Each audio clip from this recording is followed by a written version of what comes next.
бир банктан экинчи банкка мамлекеттин акчасы кетип атат банк аркылуу. Кытай мамлекети айтып атат, Кыргызстанга турган акчаны биз алдык деп атат. Ортодо акча жоголгон жок. Акчаны ким жоготуп атат? Тергөөчү жоготуп атат ортодо. Биз нааразыбыз буга. Кытай тарап келип атат. Мынакей акчага алганбыз автобустун акчасын. Мынакей бияктыкы турат.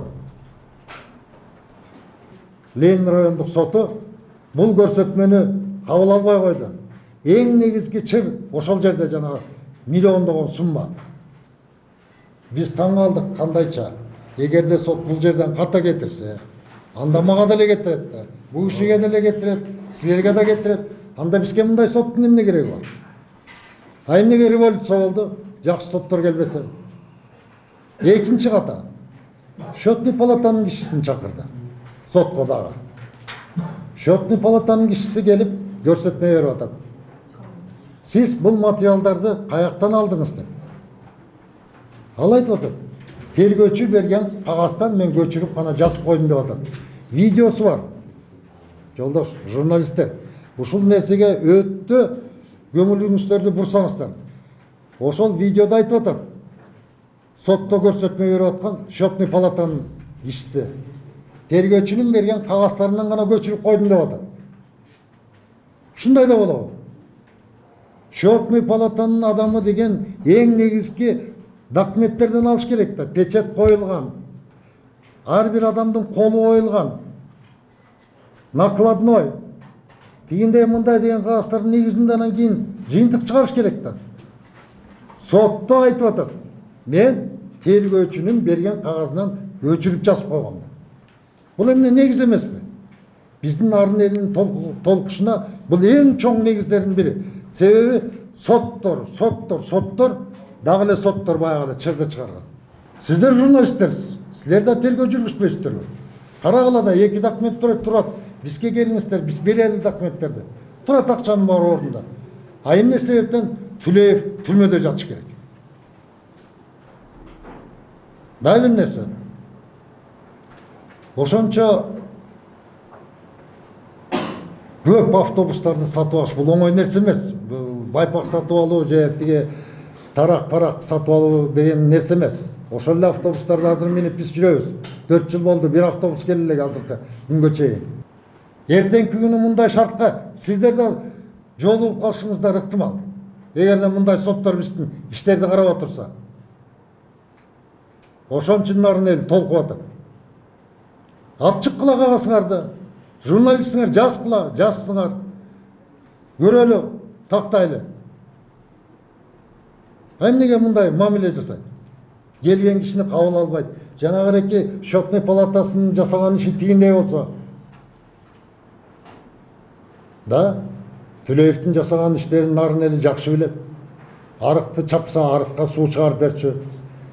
Ичкен сууга акчалары жетпесе, ичпеген сууга акча берчү. Жумуштары бар. Бишкек шаарында да иштеп кетти. Кандай иштеди? Абдан жакшы иштеди.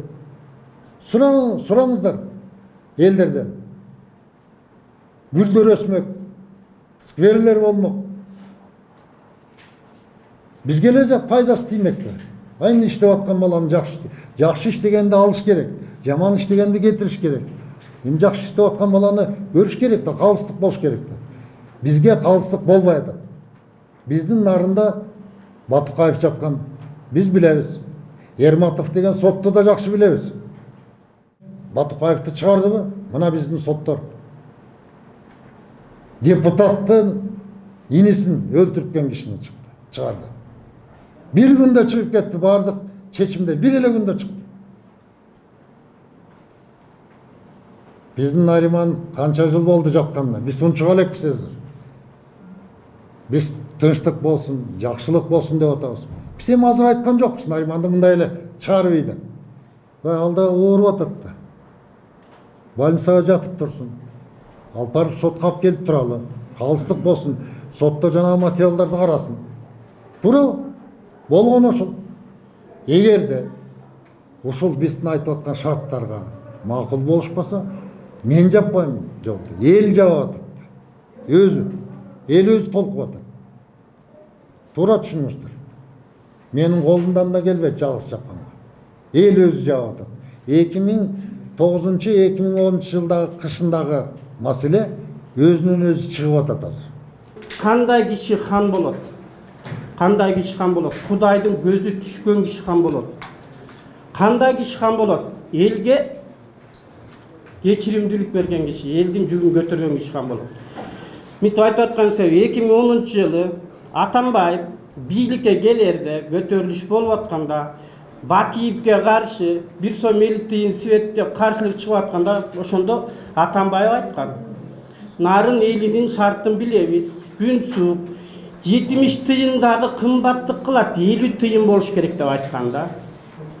Эми ошол свет үчүн эле көтөрүлүш чыгып 90 бала өлсө, ошонун 47си нарындан болуп атат.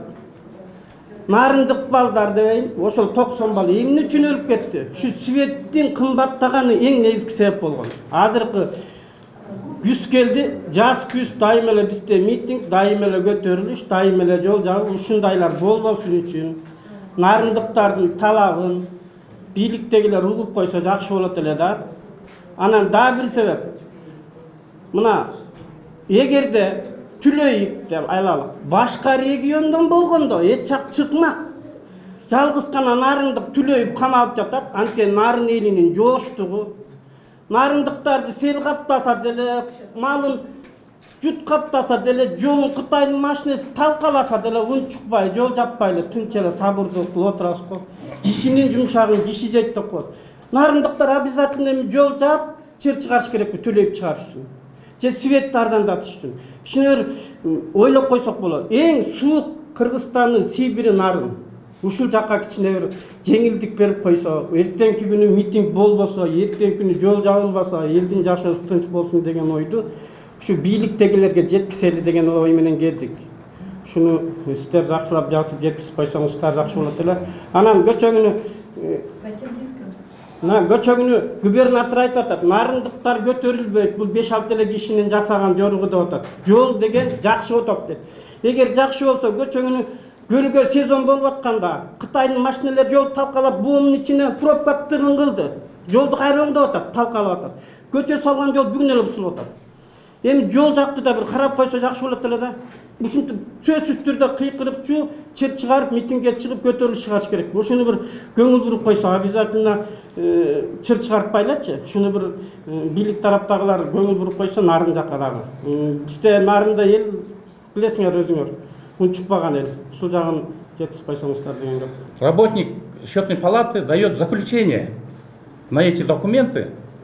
Он должен проверить, выяснить, выявить хищение, злоупотребление и только дать дальше. А он дает заключение. Для этого существует судебная экспертиза. Есть и эксперты. А они, видите, вот он дал заключение по документам, никого не опросил, не спросил, документы не посмотрел. Сел в кабинет там же и из этих документов дал заключение. 10 числода митингке чыгабыз деп нарындыктар аябай толкулашкан. Биз айтып атабыз, эми айланайындар, бул кыргыз эли көлдүн жээгине жакшынакай национальный оюндарды уюштуруп койду. Ошол оюн өтүп кеткен чекте тынчып туралы, дагы маданияттуулукту көрсөтөлү, дагы нарын эли сабырдуулукту көрсөтөлү. 10 числода эч кимиңиздер чыкпай туруңуздар. Тынчыраак туралы. Бизге тынчтык эле болсо болот. Могуреки нерселер оңой эле маселелер ушу чечүүчү. Ойлонуп көрсө, эсептеп көрсө, бул чечүү маселелер. Оңой эле. Калыстык кылып эле. Анан эми муну ойлонуп койсо, бул митинг деле болбой калышы дагы ыктымал. Жол жабуу деле болбой калышы ыктымал. Ойлонуп көрсө жакшы болот да. Бардыгыңыздар билесиздер, кыйынчылык мезгилинде биздин соцфонддо пенсияны деген кумшекер менен болбогон бир товарлар менен алып жүрчү. Мына Келдибеков келип ошол ишти кылган. Ал баланын дагы эмгеги өтө зор. Жакшы жагын да айтыш керек. Биз оштуктарды, таластыктар деп бөлгүбүз келбейт эчбир. Бардык жагы тең эле жакшы. Но өзүңүздөр ойлоп көрбөйсүздөрбү? Калыстык деген болуш керек да. Жалгыз эле Нариман Түлөев жеп атат акчаны. Калгандар эле чыгып кетпеди. Ойлонуп таразалап көрсөңүздөр. Батукаев чыкты, Келдибеков чыкты, Ташиев чыкты, мародерлор чыкты. жалғыз эле Нариманы уурдап туруп акчаны. Калыстагыла Наримандын жанагы кагаздарын карап көрсөңүздөр, автоматически жанагы сумма отпадает, потому что котормочу айтып атпайбы. Мен туура эмес которуп алыптырмын. Доказано это сотто. Анда сумма автоматически жоголот да.